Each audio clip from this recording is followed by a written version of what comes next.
Delphine Blanchard, bonjour.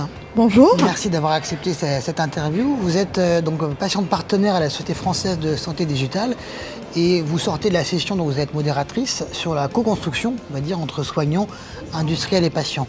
Qu'est-ce qui en est ressorti? Est-ce que la co-construction est une évidence pour tout le monde aujourd'hui? Alors, c'est une évidence, mais c'est quelque chose de difficile à mettre en place.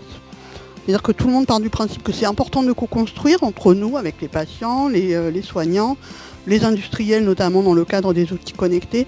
Mais c'est quelque chose concrètement qui est difficile à mettre en place pour plusieurs raisons, parce que ça bouleverse déjà des usages, des pratiques.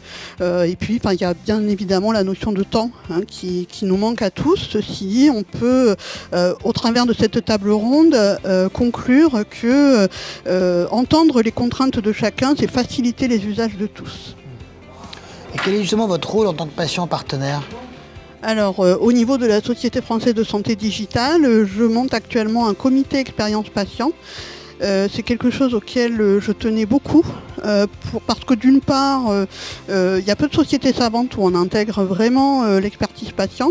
Et puis, d'autre part, je pense que c'est vraiment utile dans le numérique actuellement de pouvoir échanger avec les patients, renforcer la relation de soins grâce à l'aide du numérique. Il y a tout un champ des possibles qu'on veut explorer. Et quand vous vous retrouvez face à des institutionnels, face à des éditeurs, aux différents acteurs, tout le monde aujourd'hui a conscience de l'importance d'écouter le patient partenaire? De plus en plus, parce que quand même on se rend compte que quand il n'y a pas l'expertise patient dans certaines applications ou outils connectés, on se rend compte que l'usage est difficile. Et si j'élargis un petit peu par rapport au développement de la télémédecine en général, quels sont pour vous les autres facteurs clés de succès, les priorités des années à venir? Alors pour moi déjà il y a la fracture numérique qui est vraiment à réduire, que ce soit du côté des patients ou du côté des professionnels de santé.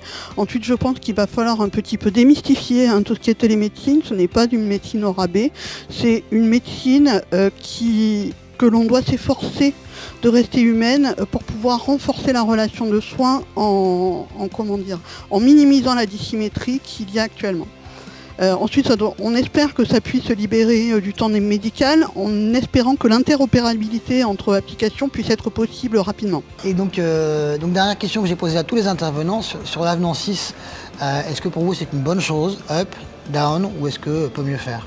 Up, parce que les patients, pour se mettre à la téléconsultation, ils ont besoin que ce soit facilité. C'est vrai qu'après, faire une téléconsultation et envoyer une feuille de soins à la sécurité sociale, c'est un non-sens. Donc, merci.